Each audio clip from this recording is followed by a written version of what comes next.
Welcome to the hottest grappling show in Arizona. The Valley is home to an amazing grappling community. Join us as we roll through the top jiu-jitsu schools in the state. Our goal? To highlight incredible instructors, their academies, and their amazing journeys through life and jiu-jitsu. It's not the destination, it's the journey that counts.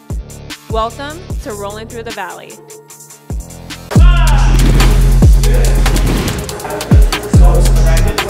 Nice, nice, nice. Okay, triangle up. Triangle.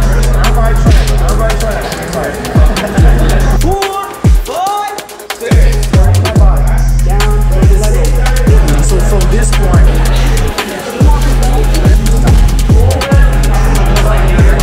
be open to learn and understanding like the movements that we're doing. How professors go to right.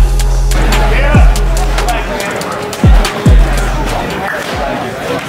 Sales here, rolling through the valley. Here we are at Gracie Barra Ocotillo. And with me is Professor Lucas Rubbo. There we go. Perfect. Yes. Thank you so much for being here. Yeah, I'm excited. I'm excited to interview you. Have been on my radar for a very long time. So excited to get to know you a little bit. So let's go straight into it. Tell us a little bit about yourself. Absolutely. Well, first of all, thank you so much for being here. That was our plan to be around, right? Life happens, a lot of things, but now we're here finally. Congrats on the new baby. Thank you, thank you. Adjust a lot of things in the new life, but thank you so much. Good. Yeah, so, well, I've been training jiu-jitsu for now about 22 years almost.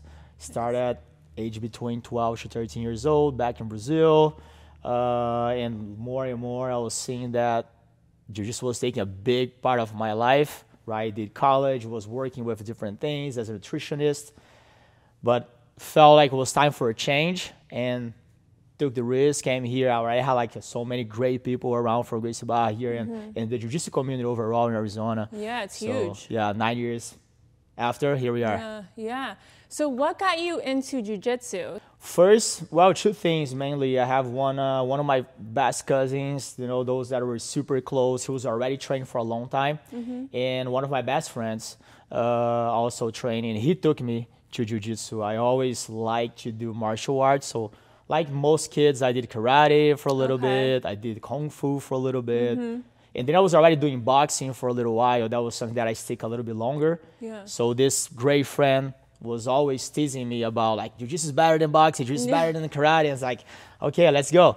Yeah. And a group of friends went there and we all did for a long time. Yeah. And actually my friend that made me start, he stopped like 2 years after I started. Really? But yeah, that was like friendship, family, you know, and more I was like liking a lot the environment, so that made me stick with for sure. Why did your friend stop? I think because I was getting close to beat him. Yeah, right? I was going to say that. Good. When I started, he was already orange belt. Right, we were all kids, so he was beating me every single day for years. I was getting close, he stopped it. So until nowadays, he says like, it doesn't matter you're a black belt now, you never submit me. Like, well. Love it.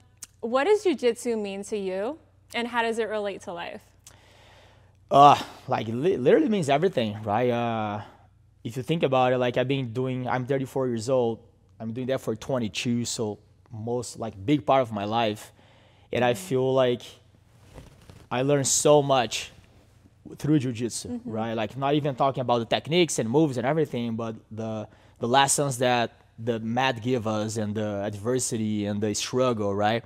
And to a point where I moved to another country, quit my job, my career to start doing this full time, bring family, right? So it definitely is something really important about my life. Like everyone says, it's a cliche, but it is a lifestyle, and it is for a reason, right? I think we all that do jiu-jitsu and take serious, we see the benefits, like resilience, learning how to be comfortable in uncomfortable situations, try to think in a moment that pressure. And that helps so much in everything else in life, right? Like give us like a little more patience and understanding for certain situations. Yeah. Did you always want to be a school owner? Or did that kind of like... No. How did that happen?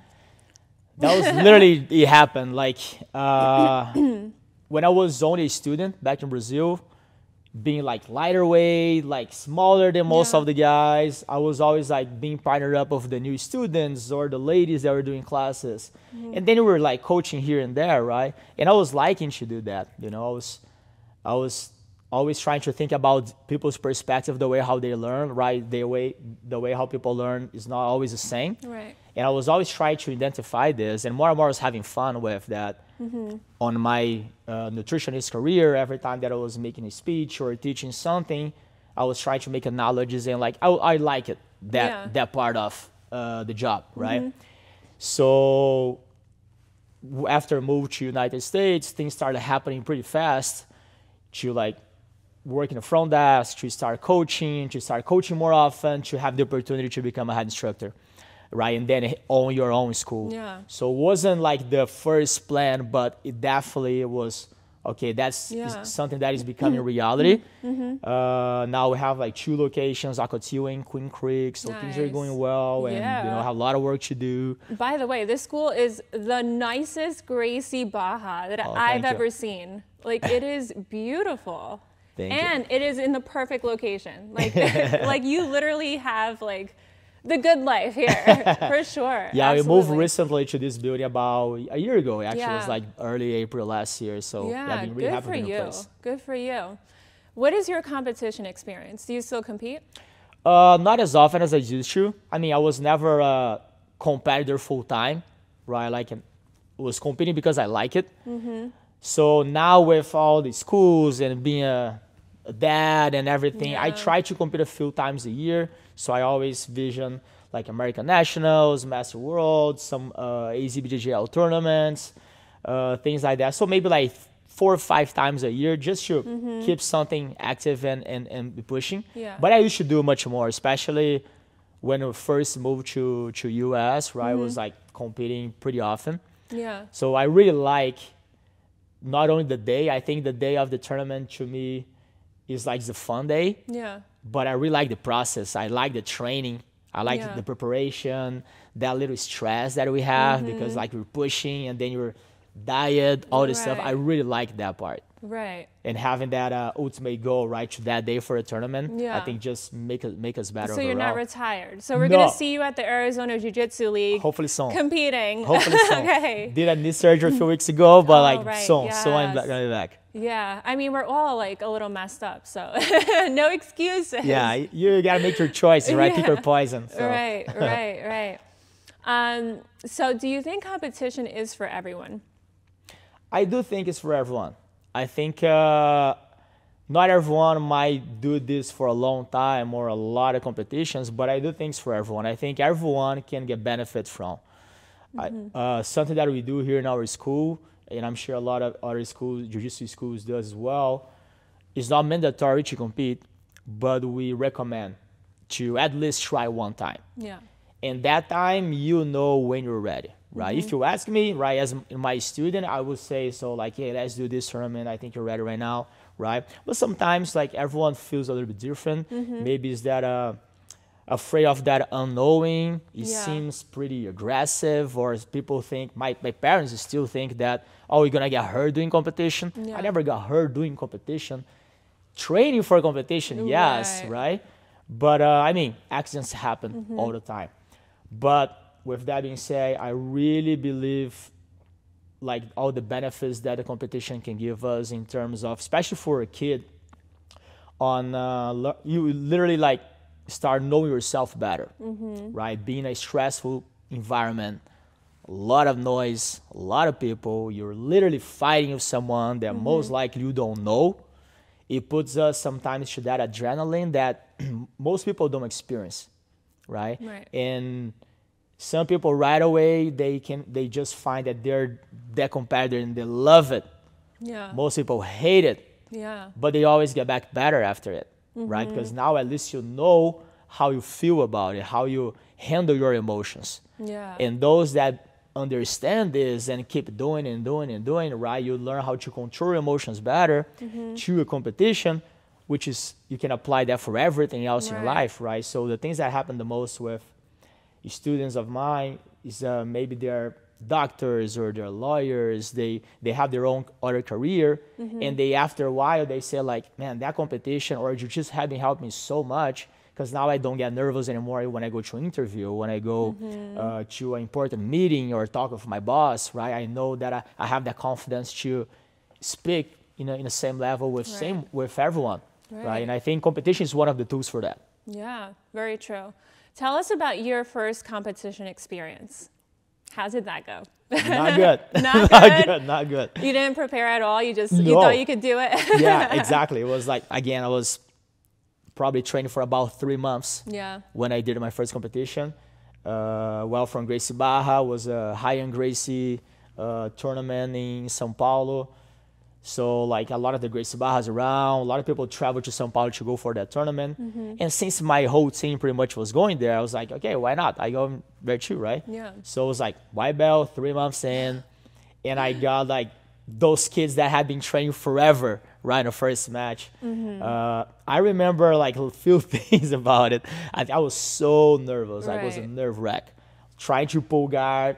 Don't remember much after. I remember he passed my guy at the end, like armbar me so fast.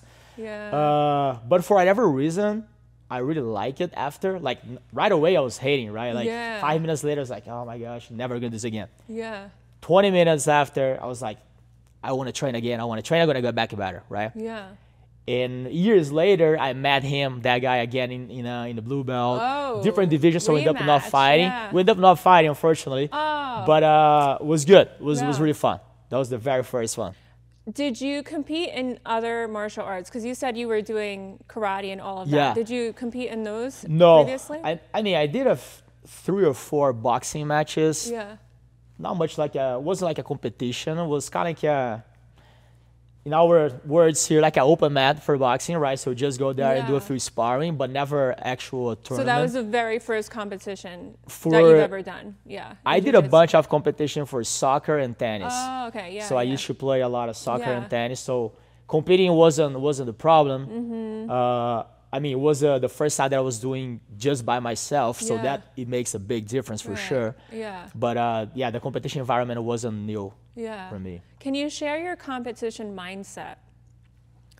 Like, what do you tell yourself, and then also what do you also tell your students that you've learned through competition? I think the main thing for me is the preparation. So my mindset is always, I'm going to do everything that I can, right? Everything that is on my reach, I will try to prepare for. So I'm going to make sure I'm going to be on weight, not in a crazy way, you know, like not trying to drop 10 pounds in a day. So I'm going to try to do everything that I can to eat well, drop the weight if I need to, or maintain if I need to. I will train as much as I can, but I also now, I need to be realistic in a way. Like, I'm not a professional competitor, right? Like, I teach full time, 8, sometimes 10 hours a day, and I have a family, I have the business and everything. So I'm gonna train as much as I can right now. And with that, I will give my 100%, right? Every single time. But my 100% is the 100% on my capability on that moment. So you got to be realistic with your intentions and like what's the outcome going to be, right? So literally, I try to always prepare myself as much as I can. And like I said, it's literally like a fun day for me being in a competition. So I try to relax and having a good time. Now competing for a long time in a black belt, you see a lot of people that I already know. So you make a lot of friends through the competitions. And I say that a lot to the students. Like, we always want to compete, and a lot of people want to compete because we want a gold medal, right? And we want a gold medal, and then when we don't have that gold medal, it's the end of the world.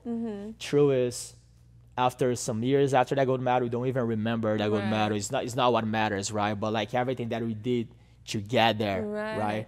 The way how I am now is for all the choices and mistakes and right things that I did through my whole life, right? So try to learn from every experience. For the little kids, we say, like, when you're losing, like, we love you. Like, next day, you're going to be here back training. Day after the competition, when you're losing, back training. Let's try to get better. The end goal is not the the gold medal or the competition, right? Is the process. Right. It's not the destination. It's exactly the journey. Exactly. Right. Do you offer competition classes here? Yes, we do. How do you run them? So we have 3 times a week for kids and 2 times a week for adults. And most of the competition class is not much a class where you're gonna learn much new movements. Is you're gonna pick a specific topic. Well, sometimes you're gonna go through a movement and working from there, but pick a specific topic and like a lot of drilling, a lot of repetition, a lot of specific training, like from pulling guard, working on that double pull situation, to takedowns, to first point, specific training, to sparring. So usually it's about like for the kids an hour class, for adults an hour and a half, 2 hours. 2 hours, wow. Yeah, so it's a good way that we over the years we understand that we need to have enough time to practice a few things, right? So we took like 20, 30 minutes just drilling a few positions before the actual speed drills and everything, right? So actually having time to practice your techniques, and then all the intensity part after for speed drill, specific training, sparring. What about going over rule set? How do you go over that? Because every competition is different. So especially with the kids too, like how do you teach them the rule set? Yeah, that's a good question, because especially for kids, depending on the age, right? Some movements are not allowed. And I mean, we're gonna be teaching what is allowed, right, on what is on the rules. And I believe it's a daily reinforce, right? Like I really like parents meeting or meeting before competitions where we can go over a few things and guys, look, if this happen, careful to don't give points away or things like that. But I think it's a daily reminder, especially for the kids, right? Like how many points is each position. Just don't sit back and give a sweep or something like that. For those that compete more often, so I have a few purple belts that are being like reaching more tournaments more often, and try to have like almost like getting close to a career in jiu-jitsu. And then you go like more specific to strategies on the tournaments and things that happened before, right? Like, look, this happened on the last fight, and that's why you got, a point or so. So then you try to go more specific to those individuals. You've competed several times, so what have you learned from competition that you can share? I think the main thing to me is understanding that losing a match or losing like a position during a match is not the end of the world, right? I have so much more in life that is still going on, right? I know we get like really present to the moment, especially in jiu-jitsu, and I think that's one of the greatest thing about jiu-jitsu. We have feedback right away about things that are happening, right? If you commit a mistake, you're gonna get armbar or something. So if you're not 100% focused, right? And this helps on everything else. In a competition, I think this can even like replicate even more, because the intensity and the level of importance for you at the moment is really big, right? So I would say being able to get like super focused also is something that competition is helping me much. And overall, knowing better how to deal with pressure.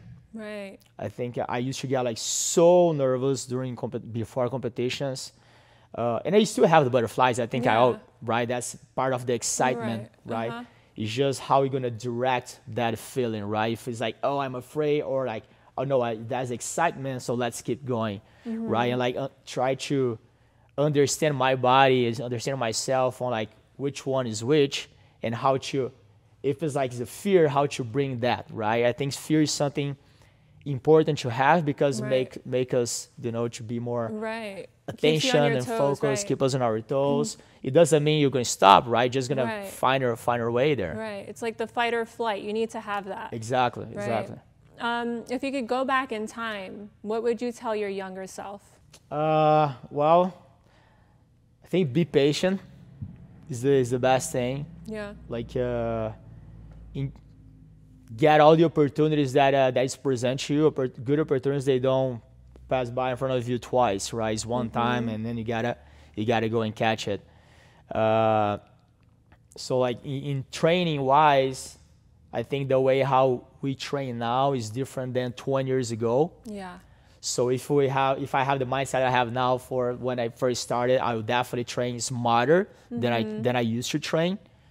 Right? I believe most of my injuries, or like everyone else, is because I didn't know how to train. Right. And you always think that is more, right? Which now we understand that resting, or some they're gonna be really intense, the other one not as much. So this for sure. I think like that. Going back on your question, that's for sure. Like better understand how to train better. Right. Don't train through your injuries. Give yourself time to rest. And we need to sometimes understand that it's not that you need to do every row, right? If you're 150 pounds training every day of someone 300 pounds, you're not getting anything from it, right? Even the 300 pounds is just an ego, right? They want to smash and win, but he's not getting the right reactions. We're not getting the right reactions. And over time, that extra weight and everything start like your back, your neck, your knee. Yeah. Which I'm pretty happy the way how things are going. It's just first surgery ever that I just had and everything, which it was something super minor, but I'm sure that will make my training much better if I be a little smart That's about really it. good advice, because there's a lot of people that are injured and go out there and still train and compete, and that's like not the smartest move. So, and it's always like a race to each belt too. So it's like a lot of people train even though they're injured. It's like, I need to get my purple, I need to get whatever. So and you want to do that for longevity, right? The only way that you're gonna reach that longevity. Feel it afterwards. Like when you're like 50, 60 years old, that's when you really start to feel all the aches and pains, right? Well, we don't know that, but that's what we heard. 2 years. Okay, cool. So thank you so much for everything. This is so cool to get to know you and the school. What is going on here? I know you just moved here. So do you have anything exciting happening? Do you have any plans for the school?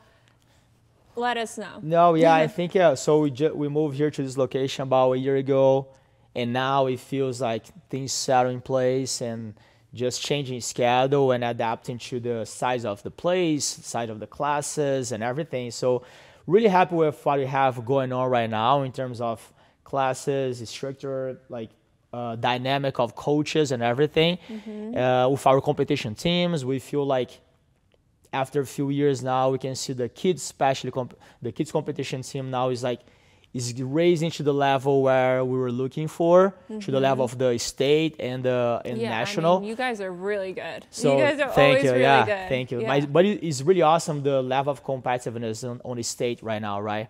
In Arizona. Every tournament is so big, so many different schools, so many great athletes, and it raised the bar, right? So we gotta like keep catching up, and I feel like we're fine. We got to that point, and I'll like keep going and keep pushing and keep trying 1% better every day. Absolutely. All right. Well, thank you so much for your time. This was Thank you so much for coming, Priscilla. And we'll see you at the tournament. Absolutely. Thank you so much.